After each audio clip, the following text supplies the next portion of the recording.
Now, it is 6:52. We have got a very big birthday coming up later this month. Breakfast, us, this programme is turning 40 and we would love you to help us celebrate. We're having a party and we want you to be there. We're after your memories of watching the programme over the last 4 decades. Should we have a look back?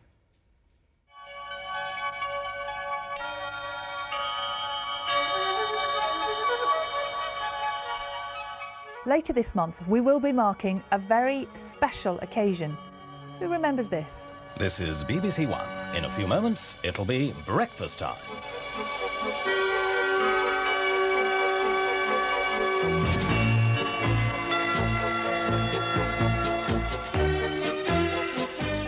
The 17th of January 1983, the very first edition of BBC Breakfast Time, as it was known back then. It's 6:30. But what were you doing that day? We hope to be present at your breakfast table to bring you the morning's news, weather, sport, traffic, but we also plan to put an awful lot more into our breakfast menu. As part of our 40th birthday celebrations, we want to hear about your breakfast time memories. Get in touch with us via email, bbcbreakfast@bbc.co.uk, on Twitter @bbcbreakfast, or use hashtag #BBCBreakfast. It's a long time ago, but maybe this clip will help bring those memories back. Here's our resident fitness expert, Diana Moran, the Green Goddess at the time. Let's get Britain fit. And this morning here at Waterloo Station, I've got some marvellous people who are going to help me keep fit. Anybody else who'd like to join us, do come and take a position up here. First of all, though, I'd like you to take your shoes off. The gentlemen, under your coats, make yourselves feel comfortable. Put your papers down and your pipes and your umbrellas. We might need those a little bit later on. Keep your eyes peeled on the 17th of January for more on that. We look forward to hearing all of your stories.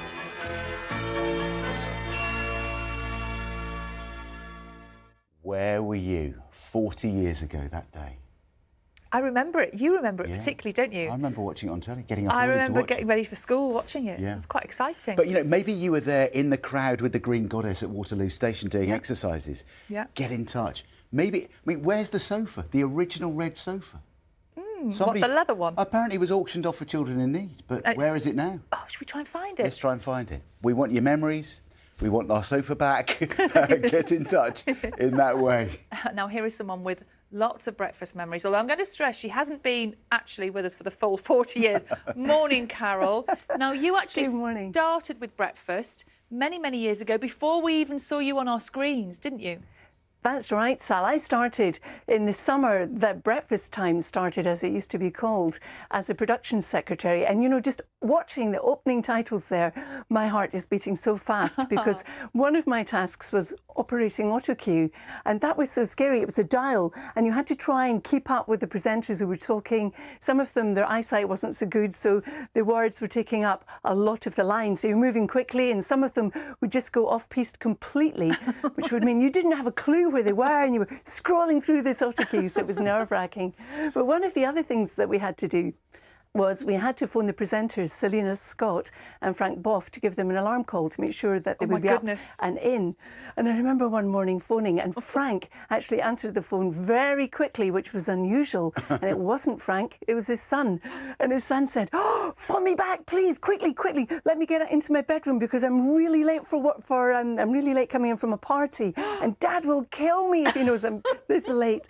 So I obliged and phoned back a few minutes later and Frank, oblivious, I hope. But the other thing, you know, the other thing that's changed so much, sorry, you've got me going now, is the technology, because I then progressed to being a production assistant and we timed the programmes I used to. And we used to use stopwatches rather than digital equipment.